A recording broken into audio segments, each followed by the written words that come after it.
Work in Rancho Mirage and a life coach. I spent my military career flying B-52 aircraft.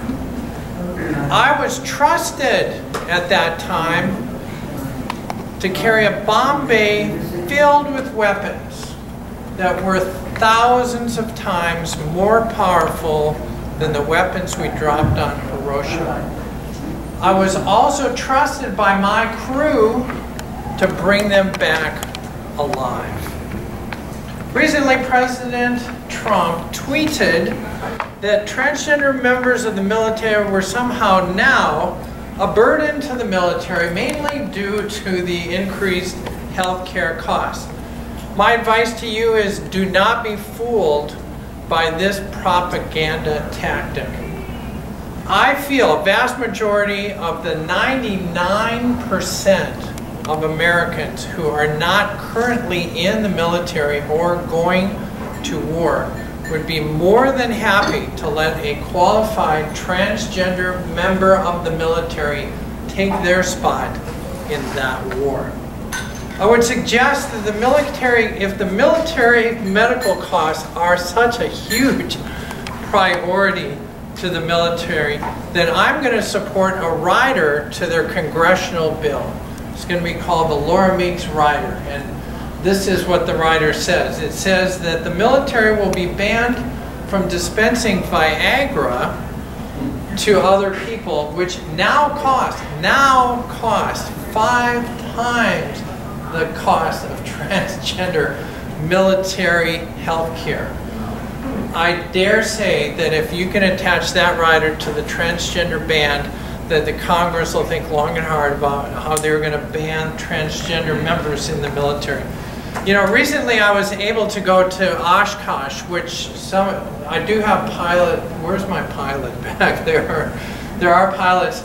Oshkosh is an incredible air show, and while I was there, they had a static B-52 on display, and there was a crew there that was supporting the static display. And so when I was there, I went out and I talked to the crew. It didn't take them very long to figure out that as I was talking and telling them about how I used to fly this airplane back in the day, that perhaps I looked a little different back then, since not too many women were flying the B-52 when I was there. As we started this conversation, it turned out that they were very aware of this transgender issue, and when I asked the crew, and the pilot in particular, how they felt about transgender members of the military, his answer to me was this. He said, my concern is, can you land the airplane? Can you bring your crew back? That's what's important. I don't care whether you're black, white, or transgender. That's what's important to me. You know, one of the things that I have to say is that his thoughts do echo my experience in the military. My experience was this, is that soldiers, sailors, and airmen are mainly concerned about getting the job done, period. Okay? When bullets are flying, we rarely have time to think about race and gender. Our concern is, can we get home alive? You know, when I was in the Air Force, I went through POW training, and one of the things that we did in POW training, we studied the POW experience in the Vietnam era, and one of the people that we studied was now Senator John McCain. And this is what John McCain just said recently. When less than 1% of the Americans are volunteering to join the military, we should welcome those who are willing and able to serve our country. Any member of the military who meets the medical readiness standards should be allowed to serve, including transgender.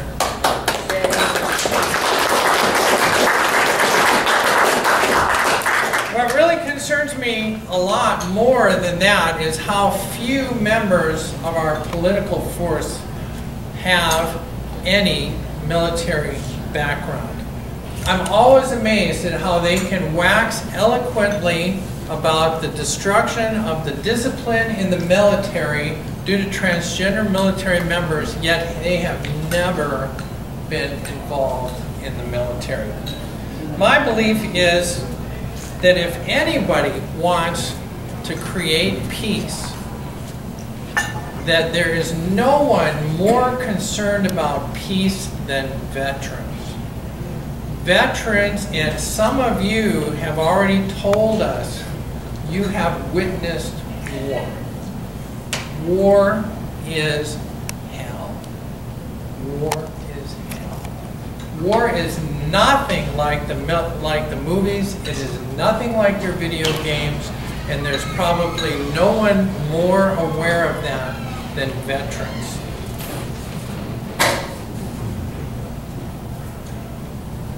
My feeling is this, is that war, the use of our military force should never be used casually, and that war should be our tool of last resort. You know, when my kids went to college, one of the things that we asked them to do was to contribute to their college education. And the reason that we asked them to do that is we knew they would value their college education more if they had skin in the game. And I think Americans, all Americans, need to have skin in the game when we use military force. America has been asleep for far too long. And I have to tell you that if President Trump has done one thing well, and he has done this better than anybody I have seen, he has woken every American up. We are all wide awake. Military service is not a right. It is a duty. It is a duty for all Americans, not just the 1% that are currently fighting our wars. I'm proud of my military service and those that I have served with. And I know in my heart that Americans represent every ethnicity, every race, every sexual orientation, and every gender presentation. We are all part of the greatest experiment in government that humans have ever attempted. Mr. President, we are now all awake, and we will be building a greater version of the military as we all stand together united. For remember, we are the United States. Thank you.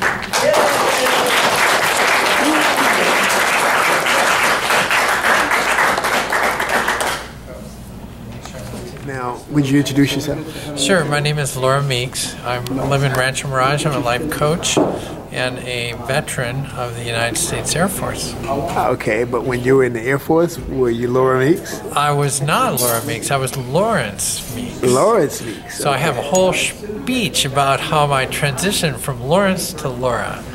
Now, you didn't have the actual transition while you were in the Air Force? No, because at that time in the military, so I served from 1978 to 1994. Okay. And so in that era, that was not possible, huh? I think that was don't ask, don't tell. That was don't tell no one era. Don't do anything. You get out, right? Yeah, anything you do here. You're out, yeah. You're out. So it's interesting. I knew, when I met my wife when I was at Squadron Officer School, I was probably 30 years old, and I knew something was different. We actually got married, and in fact, we've been married 31 years now this year. You're still married to your wife? Still married. Oh, okay. In fact, I think part of the fun part of my story is that when I was male, presenting male, Annie was Catholic, and so we got married in the Catholic Church. Oh, and and then I transitioned. So it's always fun to go back to the Catholic Church and say, "Hey, you guys, we're married." It's like, no, you can't be married in the Catholic Church. Oh, yes, I can. You married us. You married us. It's like, hey. Okay, so now transition. During your years in the military, in the Air Force, you were a B-52 captain. I was a B-52 aircraft commander. Now, I have to tell you this. Here's another side part of the story. Okay. In the almost 20 years that I served in the United States Air Force, I was a navigator, a bombardier, a co-pilot, and an aircraft commander in the B-52. There's probably 25 of us in the Air Force that have served and that are qualified in 4 of the 6 seats of the B-52. So I can fly it, I can navigate it, I can do everything in that airplane, and I've flown that airplane all around the world. And so now you come to veterans events to advocate for transgender. Is that what it is? Well, I'm here to represent. I think part of what I bring to the table is that I bring together a familiar, friendly face to the world of the transgender military person. Okay. One of the challenges I think of any minority is that we tend to other them because they are a group. And it's easy to do that when somebody is part of a big group. But when you know me, it's really hard. Makes a difference. I think it's a lot harder to other me once you know me because I'm just a lovable character. So it's hard. Okay. So it's hard. I think part of what I bring to the table is that when people and when I come and speak, people get to know me, and they realize that a transgender military member is not some amorphous, scary group person hiding in the back. I have a family. I have 3 kids. I've been married 31 years. And continue to be married. We are happily married. And so I bring to the table the fact that we are just as human as everybody else. It's funny to me that when I first came in the military, that one of the things that we grappled with in 1978 is that we had seminar after seminar after seminar to integrate blacks, African Americans into the service. This is, can we work together? And I'm thinking it's 1978, it's not 68. And I'm thinking, okay, that was our big challenge in 1978. And so now as things have gone on, what you're seeing now is that we are actually in the land of being human. It's not black and white. We'd like to think, in my work as a life coach, often I use the term paradigm or the model of how the world works. Right. And I grew up in a world where men were men and women were women. You don't change that. There's that. I mean, I almost feel like in so many ways that part of the human condition is, for gosh sakes, there's got to be something factual, right? Can't there just be men and women? Does there have to be this? Well, truth of life is that life here on Earth is somewhat more complex than we make it out to be. It is not an Ozzie and Harriet world. We wanted it. It's so funny because even in Ozzie and Harriet's world, it wasn't Ozzie and Harriet. No one knew anybody like Ozzie and Harriet except they were on the TV. Right. In reality, we're all human, and so I think part of what we're finding, and blessedly so, is that we are a very unique species of humans. We cover everything. Color of eyes, color of skin, gender presentation, sexuality. And this is a really blessed world to be in. But I was just reading a book. I think it was written by a Catholic priest, I believe, about sexuality and in terms of relationships and true relationships. And one of the things he did talk about was the fact that the human had most other animals had male and female, and they had no choice in that. But the human was given the ability to be sort of amorphous as sexuality. Well, and dare I educate you a little? Go ahead. Can I do that? Go ahead. One of the things that I think people are very confused with is the difference between sexuality and gender. All right. Because when we were brought up, we were told that male is a gender. Right. Sexuality is who you want to go to bed with. Right. So it is a very common challenge when we start talking about gender presentation. True. Right. Because then it's all of a sudden, well, you know, that there's gay and lesbian, okay. and then what's gender? Well, so here's the difference. Gender is who you are internally, who you feel you are, and who you present as. So I present as Laura, a female. Now, sexuality, totally different. Sexuality is who are you romantically involved with. Okay. So to really complicate matters, there are transgender people who are gay.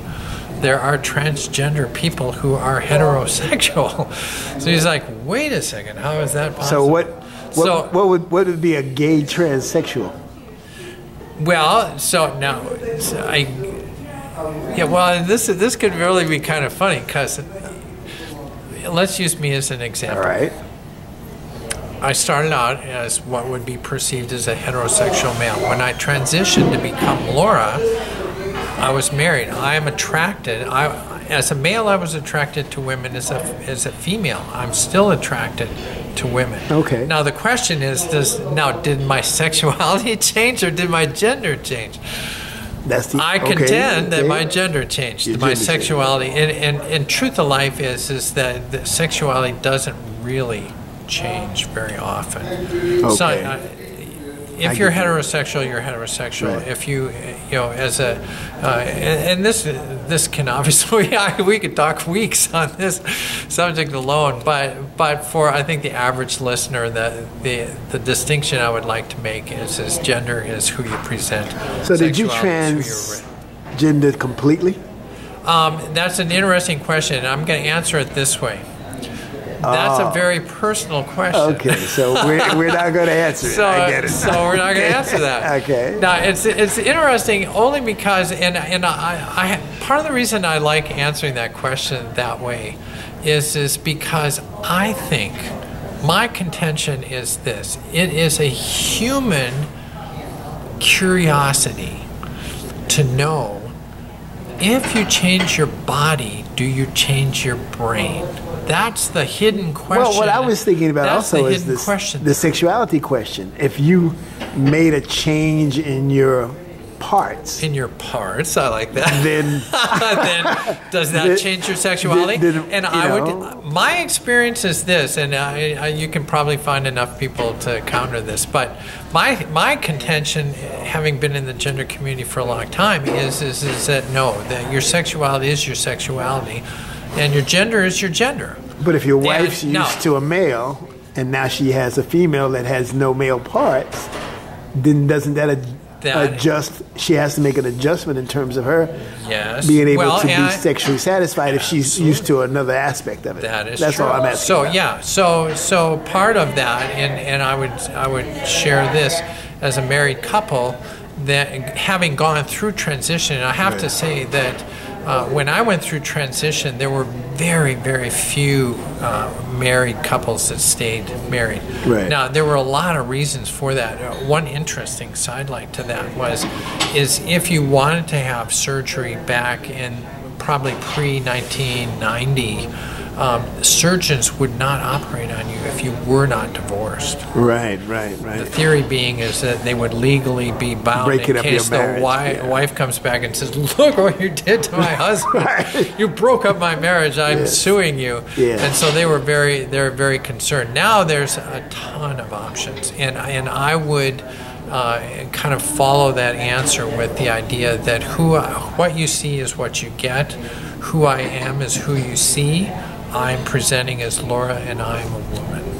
So, and I would encourage everybody to leave your curiosity at that level because it is very personal. Well, it's not really curiosity. I mean, it's more like, okay, well, how does this work?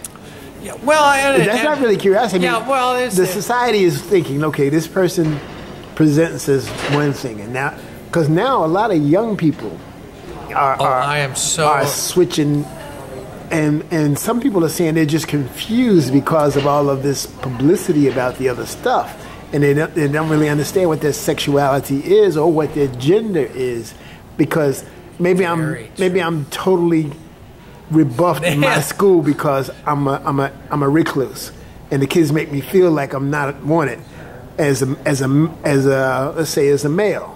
So now I go make a transition to a female because I get accepted in that community. So is that a part of, because that people are trying to, a lot of the heterosexual community or the are very understanding. Saying, hey, what's going on here? What are you guys doing over there? Yeah, and so I mean, when I moved here to California, it was like, whoa. It was like, whoa, what are you guys doing in this state over here? Well, and it's interesting to me, the young people. I grew up in an era where I will say that my experience within the transgender community, and I'm in my 60s. I'm right in the middle of the baby boomer. Okay. I got crush, and I think the boomer generation was interesting, especially from a male to female perspective. And I will add that there are as many male to females as there are females to males. Okay. So but my experience was male to female, and it's very interesting because in the boomer generation, men were taught that you just absolutely suck it up. If you have a problem, excuse me, then you just suck it up and you hold it in.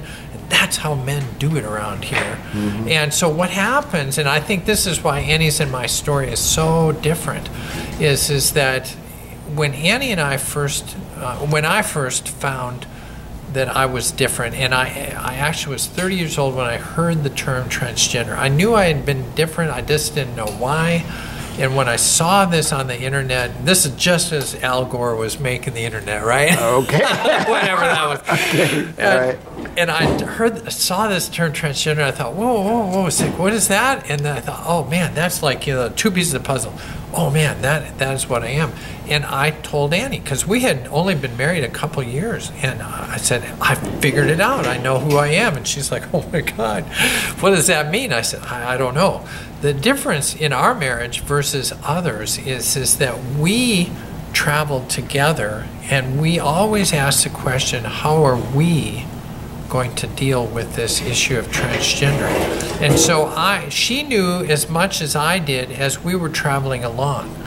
And it was through that long term challenge and process of transformation that we actually grew together. The reason I bring that up is very common in my experience that transgender boomers, the male to female, would hold this secret in, and I liken it to this. Imagine if you had to hold a brick out at arm's length. How long can you do that? Right. That's a boomer male to female. They're holding the brick out for 10, 20, 30 years. Something happens magically at age 50. At age 50, they drop the brick. That's when you get Bob shows up at work in a dress and says, I'm Bobby. And everybody goes, oh my gosh, what are you talking about? Now, for Bob, that's been 40 years, 40 years of holding the brick. He's thought about it every day, every minute of every day. And when he drops the brick, he's like, I've had it. You guys have to handle it now. That's challenging. That's when wives leave. That's when kids go berserk. That's when the job goes berserk. So we had a different experience. We had an experience where we knew all along, and we were able to kind of communicate that slowly but surely to all the people that cared. And in the end, Annie and I have stayed married. My kids love me. All their spouses and girlfriends, they all know me. How old are your children? My children are 40, 37, and 35. Ooh. Hey, they're not. And you had only been married 3 years when you understood. When I figured out what that meant. Okay, now let's go back to that. Prior to that, what kind of feelings were you having that led you to search something like that? Great question, because often people, and you'll see this in the transgender community, often people know early, and I would say that I probably didn't recognize it. Obviously didn't recognize it until I was 30. Now, what I did know is this, and as I look back, 2020 hindsight, as I look back, what I learned is that I knew for a long time that I was different. Now, this is kind of interesting in that I was one of 4 sons. Okay. I had a stepfather and a mother, so mom was the only woman I knew. Okay. We had no sisters. I had no idea. So for whatever reason, as I'm hanging out with my brothers, I realized that I'm not thinking like you guys, but I gotta be one of you guys, because I'm obviously one of your brothers. So I guess I'm that way. Even through high school, and especially in college. When I got to college, I joined a fraternity of all things. I didn't intend to, but I kind of fell into it, and it was a good experience. But I really became aware that I'm in a group of guys, and the way they are thinking and the way I'm thinking what was about the difference? dating. Well, for instance, how they were thinking about dating. Explain that. Women were to be conquered. Absolutely. That's where, and the discussions were all about, how sex. I'm going to conquer and have sex with these women. And I'm like, how rude is that? What about the caring and the concern for your... Not it's then. like, Nope. And I think they probably looked at me, or what the heck are you talking about? Caring and concerning. This is about conquering. Okay, so you're... So I'm like, wow, really? Am I thinking the wrong thing here, or why am I so different? And so I knew I was different. Of course, it's interesting as you think about this journey, because now what do? I joined the military and I become a pilot. So now I'm in an all-military male environment, and it's just, another fraternity. As I'm progressing along, I'm becoming very clear that the people I'm working with and living with are different than me. And that's in what way? Well, and again, in an all-male flying squadron, again, even the guys that were married are talking about... I know, conquest, and I had to tell you, I was just flabbergasted. We would go... TDY is a term from the military. I was in the military. Okay, so we were traveling, and I literally had men on my crew take their wedding rings off, and they would go wild. Yep. What stays in Vegas, what goes to Vegas stays in Vegas. Yep. And I'm like, you're kidding me, right? You guys are married, you have families. How could you do that? And they're looking at me like, what?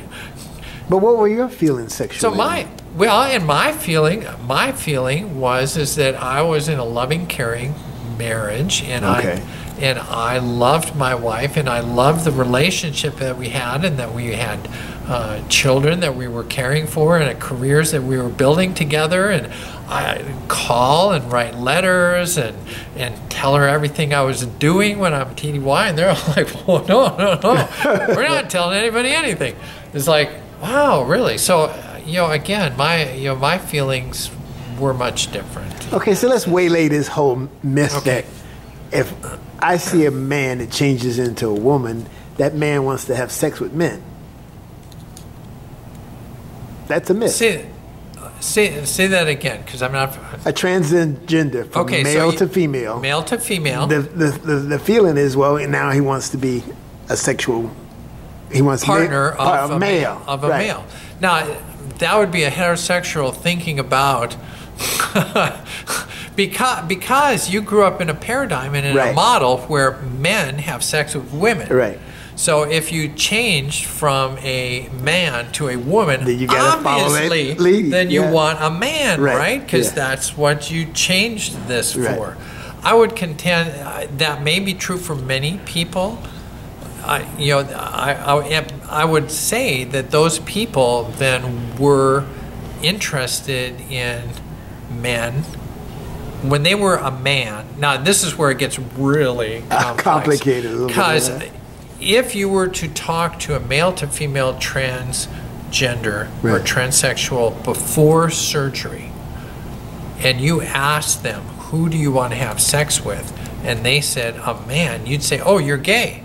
Right.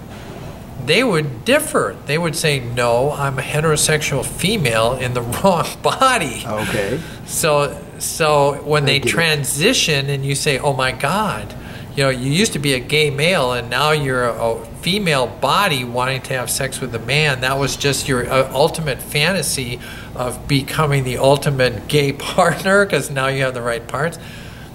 In the end, it's not about parts. I guess if I had to tell the heterosexual world, it's not about parts. There was a movie in the 70s about the first sex change operation. Yeah, Christine Jorgensen. No, she was actually. No, there was a Hollywood movie they made about it. She wore. Now the Danish girl? Are you talking about? No, it was American.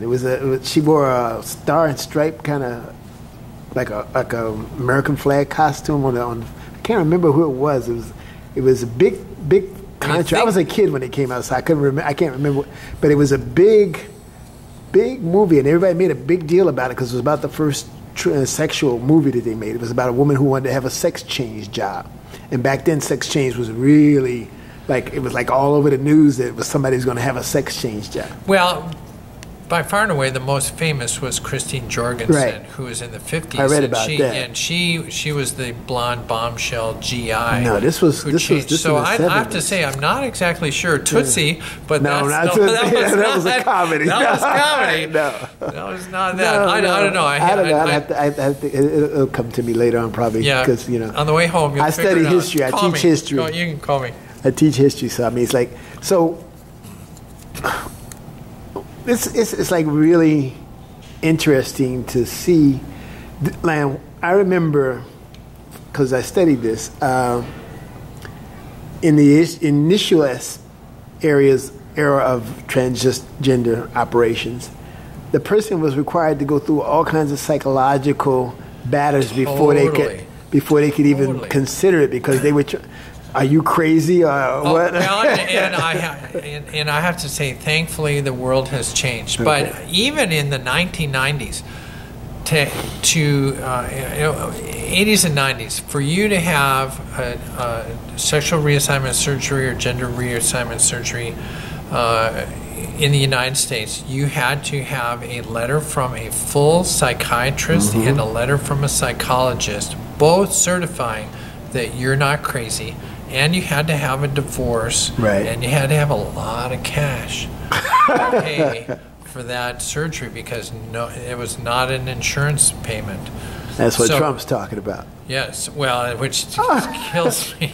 Well, he's talking about is people who are in the military, what I understood, who want to have the surgery done while they're in there and have the military pay for it. Yes, well, and so let's talk about that for a second. If somebody has cancer, right, do we pay for? Do we allow Medicare to pay for that surgery? Absolutely. Absolutely. Why? Because it's a health issue. Right. You have a health issue, and that's the way we solve it. Well, I'm here to tell you that this is a health issue. And on top of that, all military medical care is free anyway. Yes, that's true. So, I mean, who's paying for it? I mean, this is Trump's issue. Trump says that is going to cost way too much for the military to pay for that. Now, I want you to know, in California, the state of California will pay for your transgender surgery because it is a physical need. Oh. So let's go back to the issue of two psychiatrists. No, right. The theory is okay, that's somehow a mental instability, right, and kind of like bipolar. All of a sudden, you have to be certified to be bipolar, and then we can give right, you the surgery. In this case, the insurance has always thought of transgender as some sort of anomaly that you're choosing. Right. And I would say very much like anything else that we're learning about the gay, lesbian, bi, and transgender group of people, that's not something that you just woke up one day and said, hey, I want to be beaten up. Please come beat me up because I'm gay. It's like, hey, listen, in my case, and I'll speak from my experience, once I understood what was going on, those thoughts were with me constantly and consistently every day. Every day. Every time I walk past. But what kind of thoughts were they? That's what I'm really trying to get to. Well, and so here's my big challenge. I walk by a mirror. Right. And I see Lawrence, and I look in the mirror and I go, that's not me. That is not me. I don't know why, but that's not me. Now, when I look in the mirror now, I see Laura, I go, aha, there you are. That's who I was expecting to see. So the challenge is that my internal computer system is running with a female program, yet the body on the outside is visually male. So whenever I see that disconnect, in my world, I call that the challenges between the paradigm. How does the world work, and how do I feel? And the problem is my feelings do not match the paradigm. The paradigm is that you were born with male parts, and when you look in the mirror, you're male. That's it. It's irrefutable. There's no way around it. Sorry, you're going to have to live as a male, and I have to tell you that's not true. The paradigm is wrong. The paradigm is wrong, not me. I'm fine. I am not crazy. Nobody, that's not a crazy issue. That's just a mismatch, and it's truly been that way throughout all of history. And it's true for a huge part of the animal world as well. There are anomalies, and we may not ever know for a long time. There are a lot of really good theories about why this happens. And I'm here to say, I don't know why it happens. I do know this, though. I do know that when I changed from Lawrence to Laura, that I was complete, and I can now bring my gifts to the world fully because I love who I am.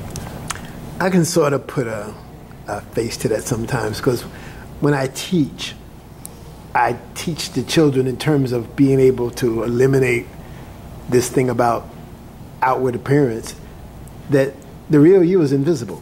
The real you is invisible. And there's a spirit and a soul inside. If I cut off your arm, would you still be you? And they say, yeah. I said, what if I cut off both your legs? You still be you, right? See, and I want you to hold that thought, because that goes back to my original challenge of, did you have the surgery? Because if you lose your arm, are you still you? Yes, you are. Right. If I change my body parts, am I still me? Absolutely. I'm still the same me. Okay. And I think the people that knew me before and knew me now realize that there is no difference. I was the same person back then, different body, but I'm the same funny girl that I was back then. I'm now in the right space. I now can walk around feeling like I'm me. I know who I am, and this is what I look like. I think the so-called straight heterosexual challenge with this is having the difficulty wrapping their heads around the sexuality of it, because we always want to say that, okay, this person's changed, so it means that we forget about that invisible thing. Yeah. Okay. We forget about the fact that, okay, if we're going to look at somebody, we could say, okay, what about the guy who's in a wheelchair? Okay, and he can't do anything, blow into a thing, but he's one of the greatest minds that ever existed. And so is that body him? But at one time he could walk before that. Well, but now because he's in a wheelchair. Right. Just think about race or any other issue. Is the person, the soul inside you, right, an African American soul, or is that just a soul? And see, I would contend that's the hardest thing for us to wrap around, though. Soul, but see, that to me is part of the beauty of where the world is changing. People are recognizing that there's a spiritual inside part that is you, and this body is your earth suit as you came down here, and I'm here to tell you that the earth suit comes in every shape and color, and you can change your earth suit. It's actually flexible, and you can change the parts around a little bit. All right, to become who you really I can hear what you're saying, but however, I have to go back to the fact that I don't see it changing it rapidly, because also when I'm teaching, I always tell the kids, I say there's only one race, and that's the human race. Yeah. But see, we want to claim things. We want to hold on to things. We want to possess things. You know, and so therefore, I want to hold on to the fact that Italian is a race. No, it's an ethnicity. It's a country that you came from, a language that you speak. We don't like change, and we want things to be stable. And we want to know that there is one world, there's this myth that there's a truth, one truth, the way the world works. And by gosh, if we could just figure out what that one thing is, we all could agree on it. And the truth is, there are 8 billion truths on Earth. You know, I don't know how many people are on Earth now. Close. But for every human, there is a truth. I used to have a business card when I was in the military. I had come to this realization one day, sitting at my desk, as I'm planning out the nuclear war plan for America. And I realized that my boss had a truth about how the office was working and how we were dealing with secret information. And I had a different truth. And when I tried to explain my truth to him, he denied my truth. And I realized that, you know what? In his mind, how the office ran was his truth and mine was different. And they're not both wrong. They're both right. They're right. It's right for me and right for him. We all have a truth. Now, it's nice that a lot of truths are common. Right. You know, sun comes up in the east is a common truth. What type of challenges did you run into when you decided to transition? How long did it take you to make the transition? It took me about, since I knew at 30, I transitioned at 50. So it took you 20 years to 20 years to start the process. Well, it didn't take 20 years to start the process. First, I was in the military. Of course. So a lot of that was practical. Well, and it was interesting to me in hindsight now, because I'd be interested as I meet more and more of the people that I worked with in the military to see if they could tell. Because secretly underneath, I was wearing women's clothes underneath my uniform, and I have no idea now whether they knew I was wearing bras while I was flying jets. I don't know. Okay. But there were very limited things that I could do while I was in the military. So the day that I graduated or retired, I stopped cutting my hair. Okay. And it was funny because as my hair got longer and longer, everybody's like, you know, what's going on here? Especially my mother. So I told her, I created this. I told my mother this. I said, I'm hair averaging. I said, for 20 years I cut my hair short, and for 20 years I'll grow it long. And in average, it'll be about right. Oh, okay. And for whatever, it's so funny. I call those staff answers. People are always, I know what you mean. as you're trying to transition. And I'll tell you a couple of funny stories. One of the things that I thought was interesting, I grew my hair long. Nobody noticed. I had my beard removed.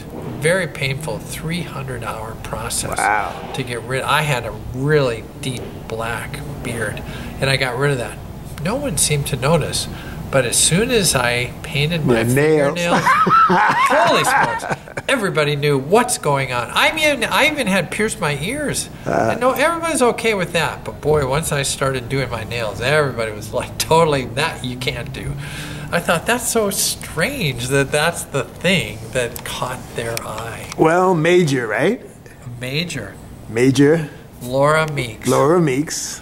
I appreciate you being on Sadiq Films. Hey, listen, you're going to give me a copy.